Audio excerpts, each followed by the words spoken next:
60 secondes expat. L'actu de la mobilité internationale. Préparé et présenté par Jeanne. Quand on part vivre à l'étranger, on pense souvent au logement, au papier, à l'école, mais trop peu à l'assurance santé. Pourtant, en expatriation, un simple rendez-vous médical peut vite se transformer en casse-tête administratif ou en facture salée. Et face à cette diversité d'offres, comment s'y retrouver ? Première évidence, la sécurité sociale française ne vous couvre plus automatiquement une fois hors de France. Si vous partez hors de l'Union européenne, vous n'êtes plus remboursé par la CPAM, sauf cas très spécifiques. Dans l'Union européenne, la carte européenne d'assurance maladie peut dépanner temporairement, mais elle ne remplace pas une vraie couverture. Résultat, pour les séjours longs, un contrat d'assurance santé internationale devient indispensable. Il existe 3 grandes options. La première, c'est la Caisse des Français de l'étranger, CFE, un organisme public. Elle propose une continuité avec le régime français, avec la possibilité d'être remboursé selon les barèmes de la sécurité sociale.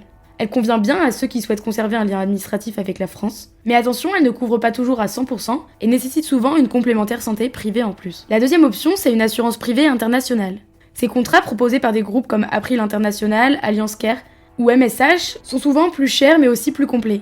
Ils couvrent l'hospitalisation, les soins courants, la maternité et parfois les soins optiques ou dentaires. Leur force, c'est la réactivité. Le service en plusieurs langues, la prise en charge directe dans de nombreux pays. Certains contrats permettent même de choisir les plafonds de remboursement ou les franchises selon votre budget et vos besoins. La troisième option, plus risquée mais parfois choisie par les jeunes ou les digital nomades, c'est de s'en remettre à la couverture locale. Cela peut suffire dans des pays à système de santé publique fort, comme le Royaume-Uni ou le Canada, mais attention, ce n'est pas toujours possible pour les étrangers et les délais ou la qualité de prise en charge varient énormément. En Asie du Sud-Est, en Afrique ou aux États-Unis, les soins peuvent coûter une fortune sans assurance adaptée.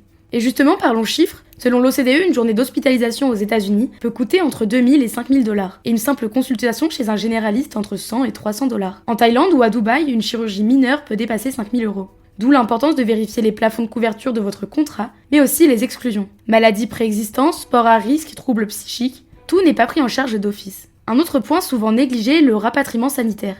Ce service, qui permet d'être évacué vers votre pays d'origine en cas de problème grave, est coûteux mais crucial. Il peut représenter entre 20 000 à 100 000 € selon les pays et les situations. Certains assureurs l'incluent, d'autres le proposent en option. Lisez bien les clauses. Enfin, il faut adapter votre contrat à votre situation. Pour un étudiant, un contrat simple suffit souvent. Pour une famille, il faut penser à la maternité, la pédiatrie, les urgences. Pour les retraités, certaines assurances refusent les plus de 65 ans ou imposent des tarifs très élevés. Dans ce cas, la CFE couplée à une mutuelle reste souvent la meilleure option. En résumé, il n'existe pas de contrat parfait, seulement des contrats adaptés. N'hésitez pas à comparer les offres via des comparateurs spécialisés comme Expat Assurance ou International Health Insurance Review.